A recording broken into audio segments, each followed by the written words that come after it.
Première escale dans cette émission, c'est bien sûr Instant Politique. Instant Politique où nous parlons de ce déplacement des partis Union Progressiste, le Renouveau et du Bloc Républicain au pays du Soleil Levant pour apprendre de l'expérience du PCC, le Parti communiste chinois. Qu'ont-ils vu et entendu sur place? Pourquoi l'UPR et le BR ont-ils choisi le Parti communiste comme modèle? Nous recevons donc la directrice du parti, la directrice administrative du parti, avec elle on reviendra donc aussi sur cet atelier initié au profit de ces députés. Il porte sur le contrôle de l'action gouvernementale. Christelle Rondonobo Alioza est notre invitée. Bonjour et bienvenue. Bonjour, merci de nous donner cette opportunité une fois de plus de parler et de dire ce que nous faisons. Merci donc d'avoir répondu à notre invitation, pour une invitation très matinale, mais vous y êtes quand même. Alors, vous étiez il y a quelques semaines déjà en Chine avec vos collègues du Parti Bloc Républicain, au PCC, au Parti communiste chinois. Déjà, quels étaient les objectifs de cette mission chinoise? Merci beaucoup. Je voudrais d'abord rappeler que depuis 2 ans déjà, nous avons commencé notre relation de coopération avec le Parti communiste chinois à travers donc l'ambassade de France en Chine. Et dans ce cadre, nous avons participé à plusieurs conférences vidéo. Vous savez qu'il y a 2 ans, c'était au moment où nous vivons la crise de la Covid. Et donc, nous avons participé à plusieurs conférences vidéo pour nous imprégner en fait de l'organisation du PCC et aller aussi à certains niveaux de conférences avec le Parti communiste chinois pour qu'au niveau donc de nous, je parle fondamentalement de l'Union progressiste, le Renouveau, que nous puissions aller un peu à l'école du Parti communiste chinois par rapport à son organisation.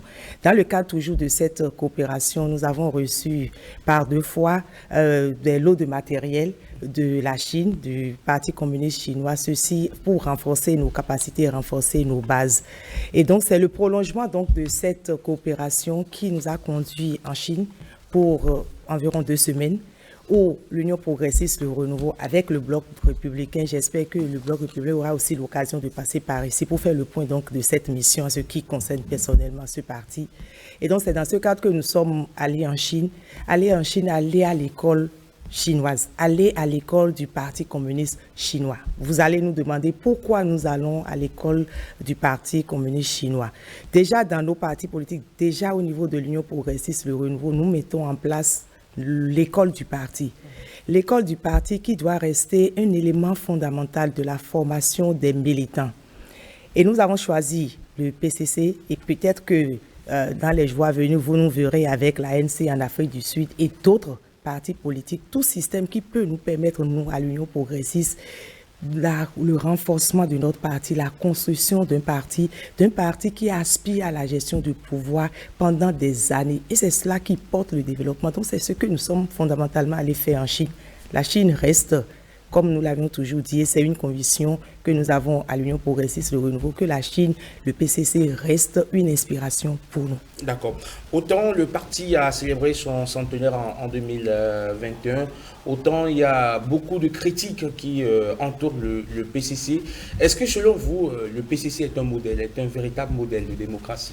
Ben, vous savez, je crois que les gens ont certainement, je dis certainement raison de rester très loin de la Chine, de rester très loin des efforts de la Chine et de rester loin du système chinois et d'opiner.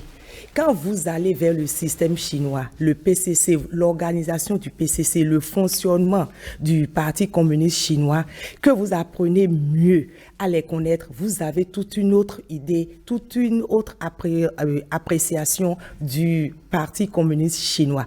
Le Parti communiste chinois que nous avons découvert, c'est vrai qu'il y a 10 ans de cela, j'étais en Chine. Je suis reparti 10 ans après. C'est comme si c'est 50 ans après que je suis reparti en Chine.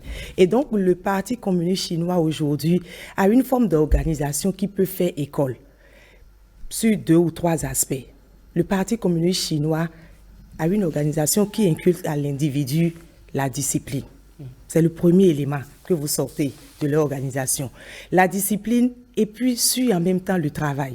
Dès lors que vous travaillez dans la discipline, vous allez faire les résultats.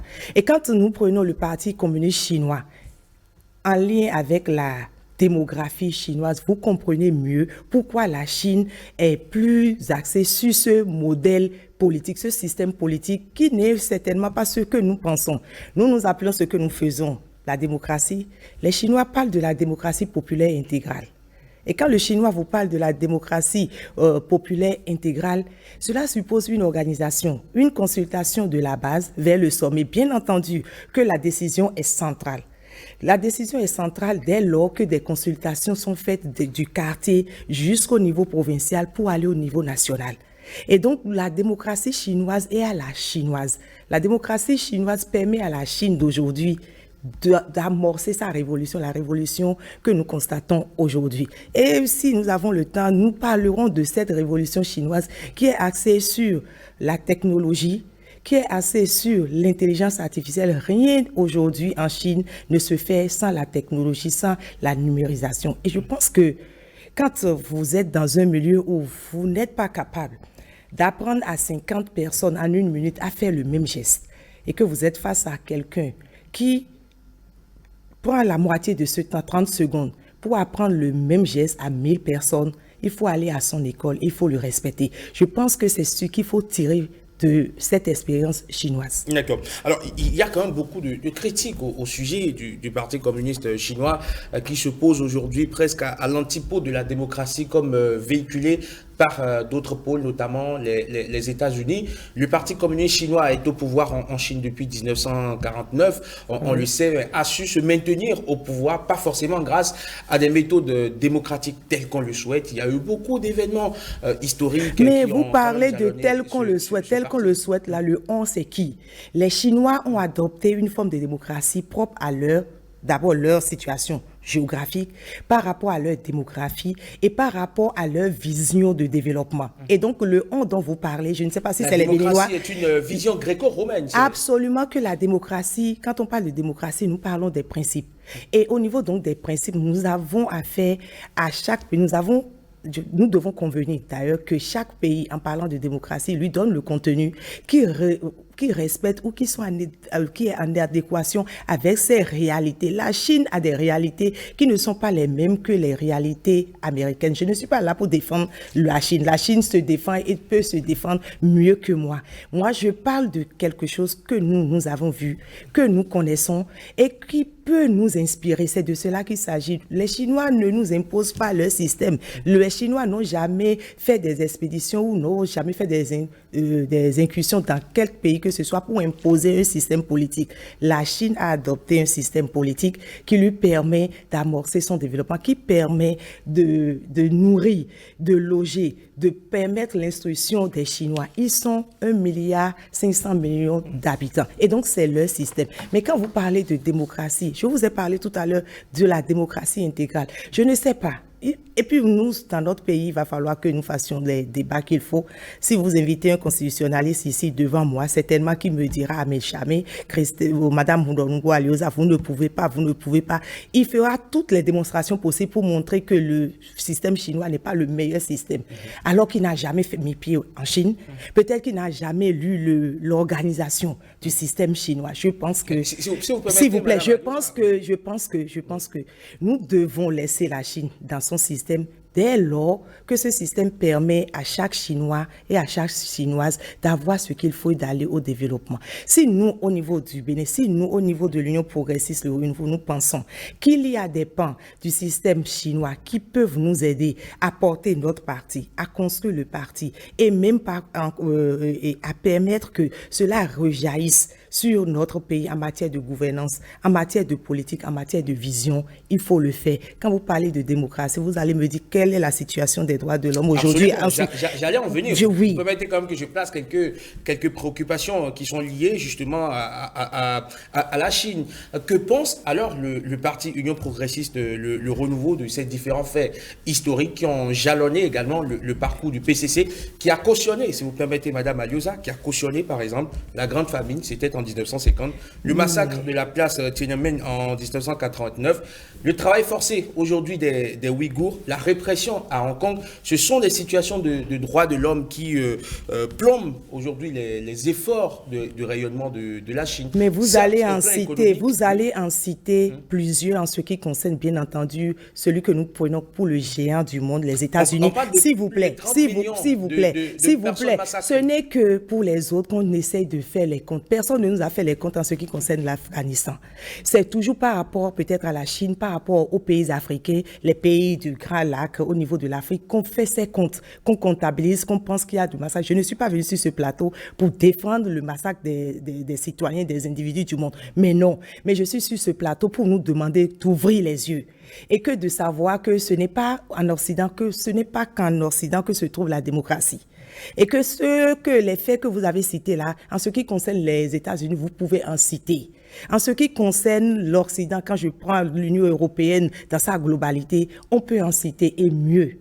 Quand vous prenez l'histoire de ces grands pays, vous verrez comment ces grands pays se sont développés. Pourquoi vous ne parlez pas de la traite négrière? Pourquoi vous ne parlez pas des effets de la colonisation? Cela suppose que dans l'histoire des pays, il y a toujours ces mouvements, il y a toujours ces événements qui amènent les peuples vers une prise de conscience. Les Chinois ont connu cette grande marche.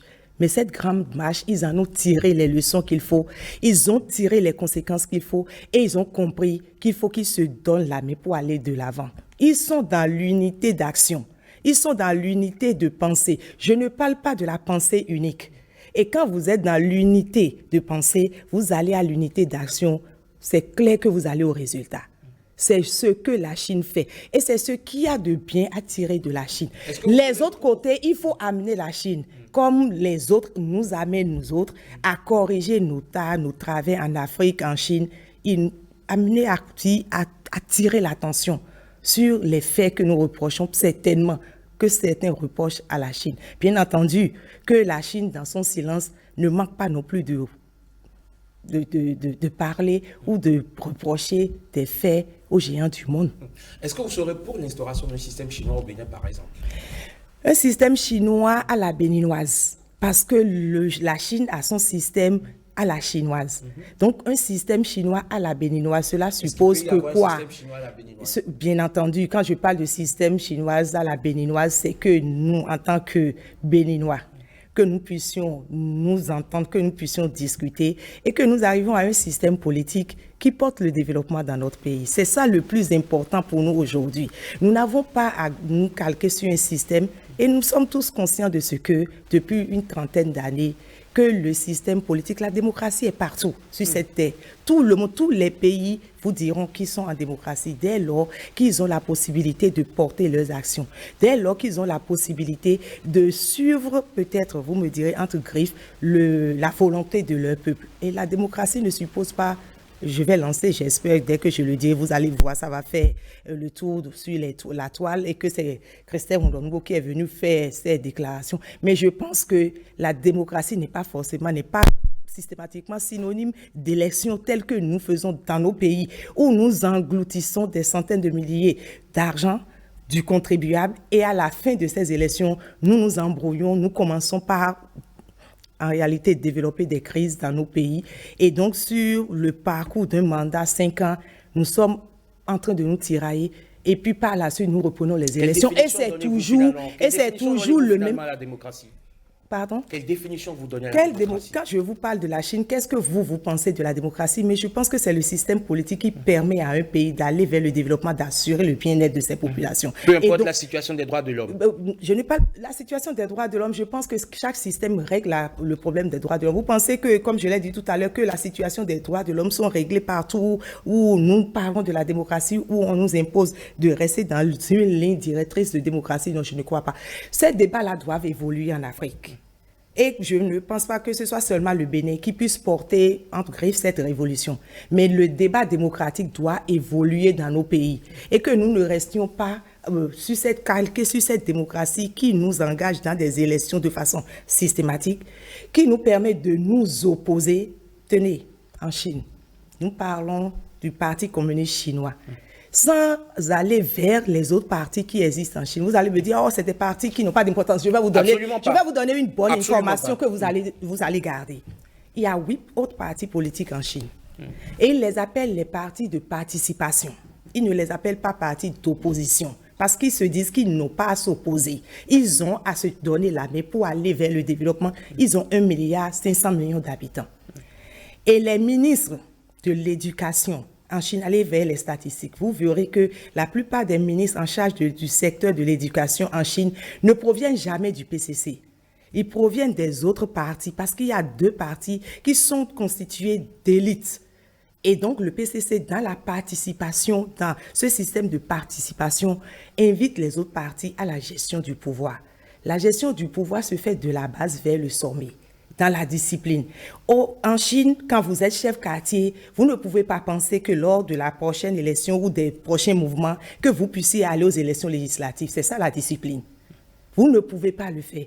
Le PCC a son école en dehors des universités classiques. Vous êtes à Mégan, vous êtes du Parti communiste, vous êtes journaliste, communicateur de formation.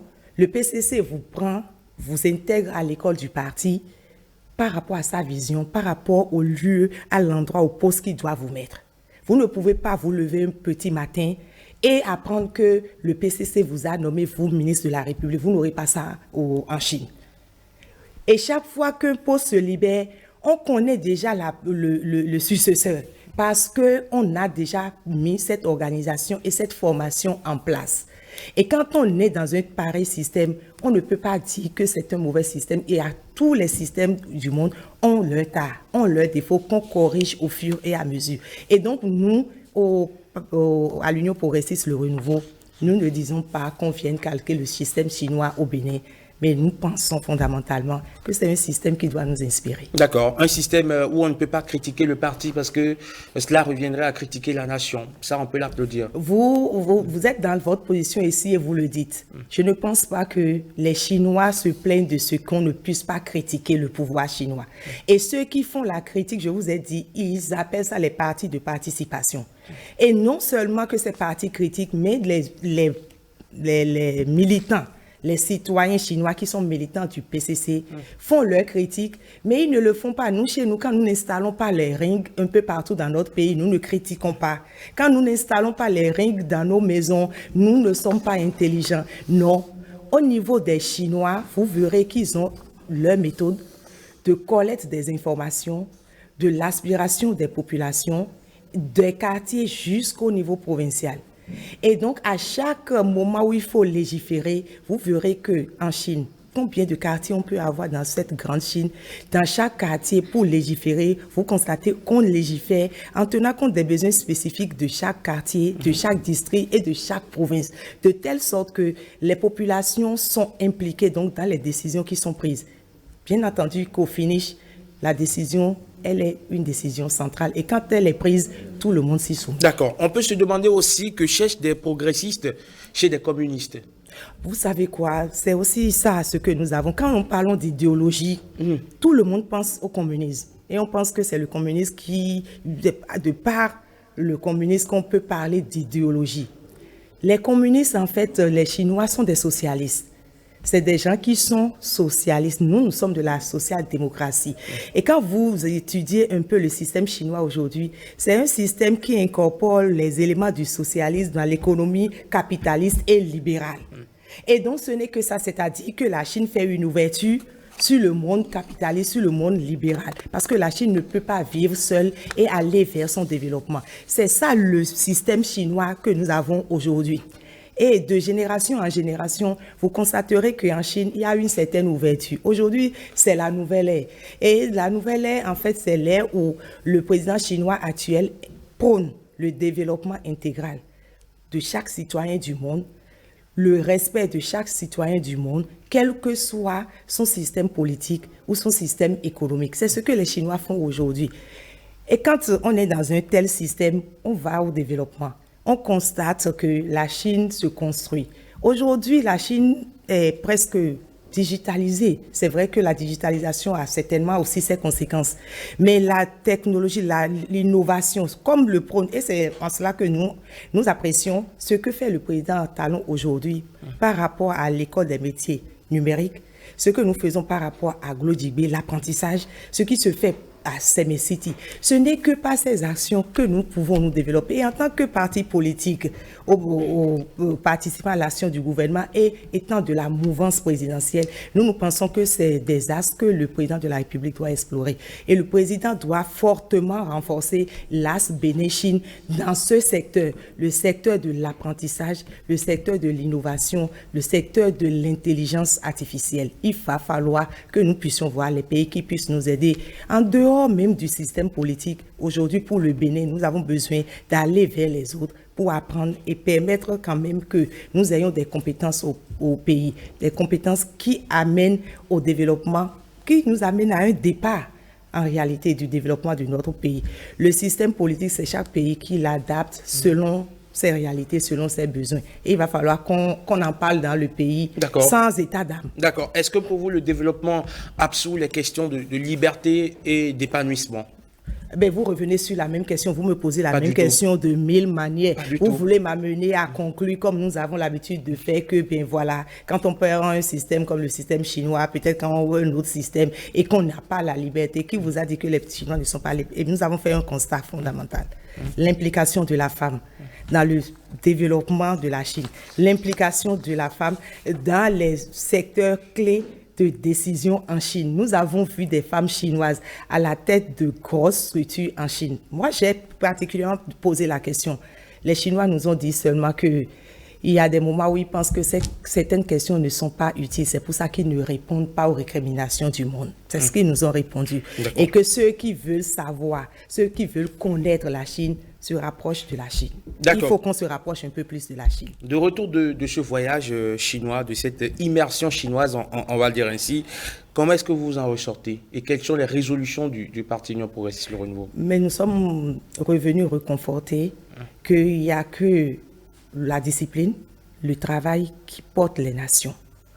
Au niveau des partis politiques, il n'y a pas autre chose que l'école du parti. C'est vrai qu'à l'Union progressiste, nous avons commencé petitement l'école du parti, mais il faut renforcer donc l'école du parti. Et c'est en cela que nous apprécions donc cette mission en Chine qui nous permet de revenir avec plusieurs engagements du PCC, à savoir déjà directement que le PCC nous aide, intervienne donc dans la structuration donc de notre école du parti, que le PCC, que les gens nous le reprochent ou non, que ces missions-là se passent au moins une fois l'année, que le PCC reçoit les cadres du parti, de l'Union progressiste, le Renouveau et bien entendu du PR aussi, et que certains cadres du PCC soient au Bénin dans le cadre donc de nos échanges, et ça c'est fondamental. Et par rapport à la coopération globale, nous avons en tant qu'Union progressiste, parti de la mouvance présidentielle, fait aussi certaines propositions à la Chine en ce qui concerne bien entendu les domaines de formation des étudiants boursiers béninois en Chine, qu'on puisse voir un peu comment cela puisse être orienté, surtout sur les innovations, sur l'intelligence artificielle et surtout sur l'apprentissage. Et c'est des questions qui seront discutées dans la coopération bilatérale entre le Bénin et la Chine. D'accord. Le PR donc professe désormais l'évangile de la démocratie selon le PCC. C'est ce qu'on retient finalement. L'évangile de la démocratie à la chinoise. Et donc qui nous permettent nous aussi de professer l'évangile de la démocratie à la béninoise. D'accord. Très bien. Allez, on va clore ce premier sujet et en venir à ce deuxième sujet, sinon second sujet sur lequel vous allez intervenir ce matin. Il s'agit de cet atelier qu'a organisé votre parti en fin de semaine dernière du côté de Grand Popo. Vous avez formé les députés sur le contrôle de l'action gouvernementale. Nous étions à la cérémonie d'ouverture des travaux, c'était jeudi dernier. On va voir bien sûr en image de quoi cela retourne. C'est l'une des missions principales du Parlement, contrôler l'action du gouvernement. Mais comment pouvoir y arriver quand on est député de la majorité parlementaire, doublé de la majorité présidentielle? Comment être le gendarme de l'exécutif sans complexe ni complaisance? Le sujet préoccupe le bureau politique du Parti Union Progressiste Le Renouveau. L'atelier vise 3 objectifs spécifiques, à savoir renforcer le niveau de connaissance des 53 députés membres de notre groupe parlementaire sur les dispositions légales du contrôle parlementaire de l'action gouvernementale, les outiller sur les stratégies de contrôle de l'action gouvernementale par un député de la majorité présidentielle, les amener à assurer un contrôle responsable de l'action du gouvernement. Parlementaires aguerris, présidents de commission et députés qui découvrent la fonction, ils vont s'imbriquer afin de s'accorder sur les logiques plurielles qui vont guider leur action de vigile du pouvoir central afin de donner du sens à l'Assemblée nationale, vue comme une institution de contre-pouvoir. Que nous soyons députés de la majorité présidentielle, parlementaire ou députés de l'opposition, nous contribuons tous au renforcement de la qualité de notre démocratie. Mais devrons-nous procéder de la même manière? C'est en vue de répondre à cette préoccupation que le Présidium a souhaité, avec le groupe parlementaire, que nous puissions nous retrouver pour définir à la fin notre propre stratégie de contrôle de l'action du gouvernement. À l'issue de ces 48 heures à la cité balnéaire, l'UPR veut retrouver des députés mieux taillés pour le job et qui traduisent les aspirations profondes des Béninois. À la fin de cet atelier, l'atelier s'est achevé 24 heures plus tard. Eh bien, quels sont vos points de satisfaction? Merci beaucoup. Vous avez constaté, je pense quand même que vous avez eu les éléments nécessaires dans le reportage. Vous avez constaté que nous avons renouvelé à plus de 40% les députés donc de l'Union progressiste, le renouveau au mois de janvier dernier. Et par conséquent, il nous faut nous retrouver avec nos députés pour aller dans certains détails, comme on le dit, et surtout en ce qui concerne le rôle du député, du contrôle de l'action du gouvernement. C'est ce que nous avons fait à la sortie de l'atelier. Je pense que c'était la satisfaction. D'abord, nous nous sommes regardés en nous disant que nous avons eu raison donc d'organiser cet atelier de 48 heures. Et nous avons pris l'engagement donc d'aller à la formation continue avec nos députés en ce qui concerne bien entendu le règlement intérieur de l'Assemblée nationale et le rôle du député, à savoir légiférer et faire le contrôle de l'action gouvernementale.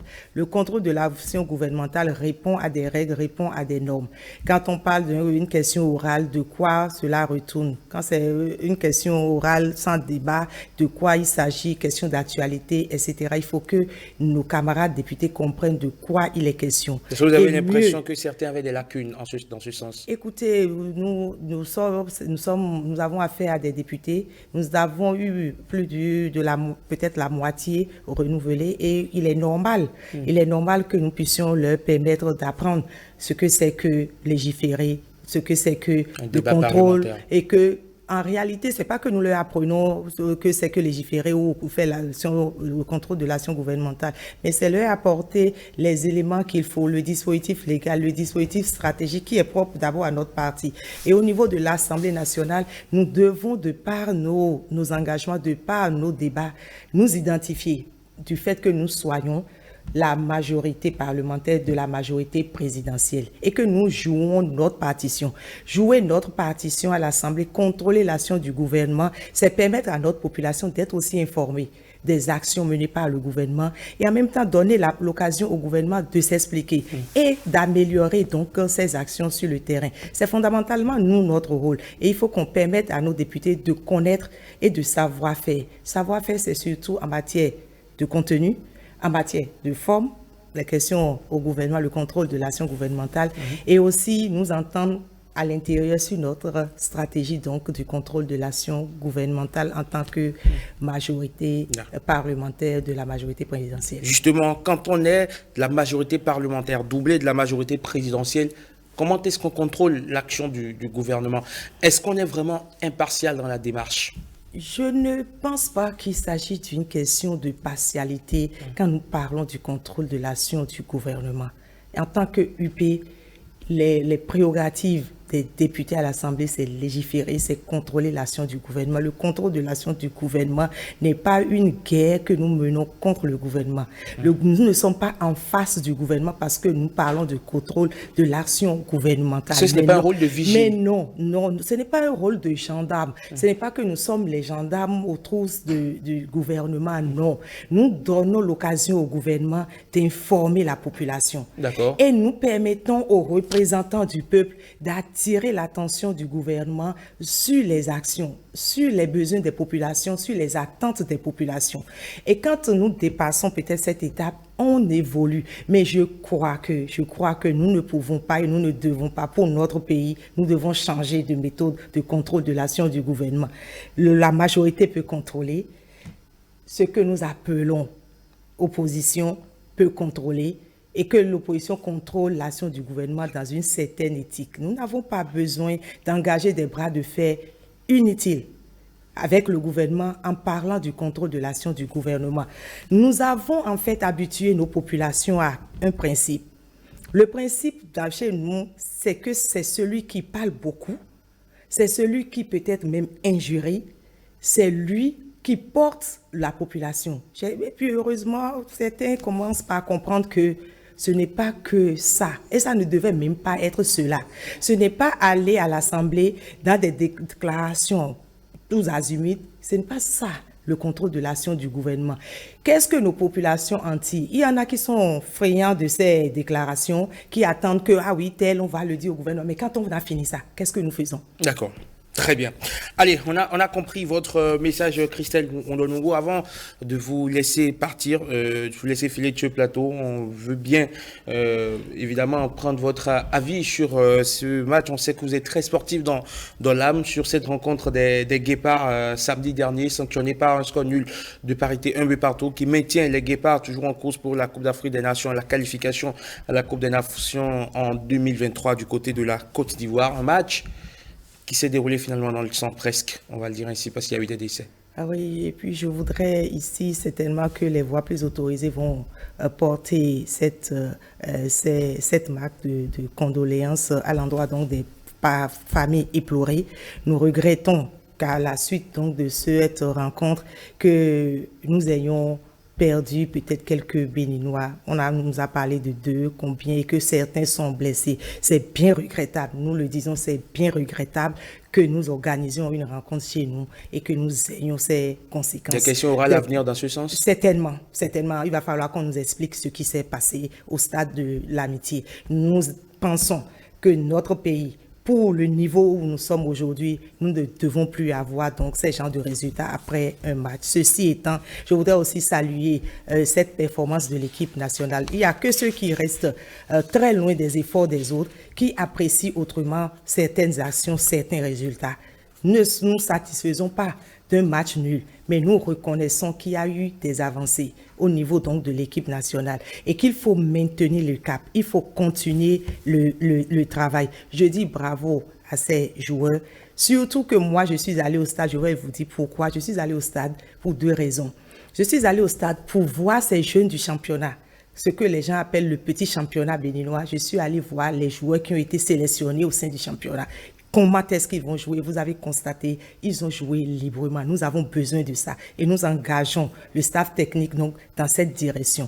La deuxième chose, je suis allée aussi voir notre grande star pour voir qu'est-ce que cela représente, qu'est-ce que cela donne physiquement. Sadio Mané. Bien entendu que nous avons eu une autre, excusez-moi, je l'ai appelé du petit championnat béninois, qu'il a marqué à la culotte jusqu'à la fin du match. Et qui a marqué un but. Et qui, super, à la fin, a marqué un très, très beau but. Sur même les chaînes internationales, les gens en ont parlé. Et donc, je voudrais conclure pour dire qu'il n'y a que, comme on l'a commencé dès le début dans cette émission, il n'y a que la discipline, il n'y a que la rigueur, l'organisation, la structuration qui vous porte vers des résultats. Il va falloir que nous nous engageons de plus en plus dans ce sens-là. Quand nous sommes dans une salle et que nous nous levons, rangeons nos sièges. C'est ce que nous devons faire. La suite, vous savez, hier, le Mozambique a surpris, a gagné 2-0 le Rwanda et nous met encore en difficulté. Moi, en tant que Béninoise, en tant que passionnée du football, sachant que le football n'est pas mathématique, même si nous pensons que nous pouvons rester à notre place, je voudrais bien croire que les Béninois donneront ce qu'il faut pour aller au Mozambique et certainement arracher la qualification. Maintenant, si, parce que c'est un match, vous le gagnez ou vous le perdez, si par hasard on n'arrivait pas à décrocher cette qualification, ce que nous avons décroché, c'est que nous pouvons. Nous pouvons dans la discipline et dans le travail. Merci beaucoup Christelle Rondon-Nugo-Adioza. Après cette parenthèse sportive dans l'entretien politique, nous allons refermer justement votre passage sur 5 sur 7 matin. Merci d'être venu. On espère vous retrouver très très prochainement pour continuer par évoquer des questions, bien sûr, de gouvernance, de démocratie et bien sûr de vie de votre parti politique. C'est moi qui vous remercie au nom de l'Union progressiste Le Renouveau. Juste après vos paroles à ce qu'on appelle l'opposition, le parti Les Démocrates, ils sont en train de subir presque le dictat de la majorité parlementaire du côté de l'Assemblée nationale. Ils ne sont pas contents du tout et vont sans doute nous le dire. À tout de suite avec le représentant du parti Les Démocrates.